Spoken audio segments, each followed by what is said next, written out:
Hi everybody, it's Phil with Cucumber Tutorials, and I am here to teach you how to download and use Google Earth. Okay, so what you're going to want to do to download it is go to earth.google.com. Once you're there, click Download Google Earth. I already have Google Earth, so I'm not going to do that. And then click Save File in Firefox and Run in Internet Explorer. And then in Firefox, you'll double click on the Google Earth.exe or Google Updater, and then it'll automatically install Google Earth. You just have to let it do it and click Approve or Install. Then once it's done that, it's going to automatically give you a desktop icon right here. So just double click it, and up will come Google Earth. Pretty new splash screen. And here comes Google Earth. It'll give you a startup tip. And up comes the Earth. Where's the Earth? Up comes the Earth. So it's going to zoom right into our United States of America. And you could type in a place, and it'll automatically zoom you into it, which is pretty cool.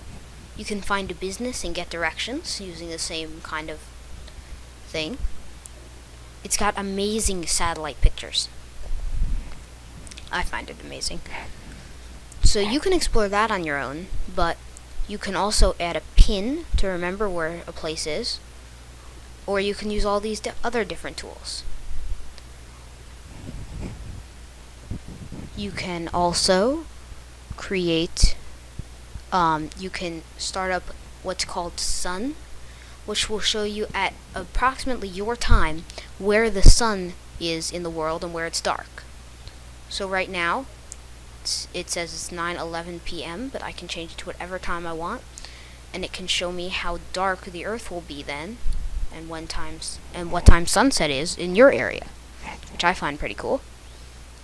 Also, maybe you don't like Earth. I mean, you probably do, but what if you wanted to see the other planets?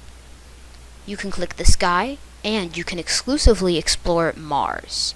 Let's go into the sky function, and up comes all these different constellations in space, which is pretty cool. You can learn about them by clicking them, all the different galaxies and stars, all that stuff. And that's pretty cool to explore. And then also, a little bit earlier, I talked about the exclusive Mars feature. So if you click on the Saturn button and click Mars. And it is loading up Mars. Now this is cool. It's just like Google Earth, only it only has a Fly To button. So it's got all these different points on Mars. So that's pretty cool. You can also email something to a friend. You could print it. You could view it in Google Maps. Or you could show the ruler. You could record a tour. Add an image overlay. And a lot more cool stuff. So explore Google Earth. I'm Phil with Cucumber Tutorials. Remember, if you have any questions, you can email us at cucumbertutorials@gmail.com. We'll see you later.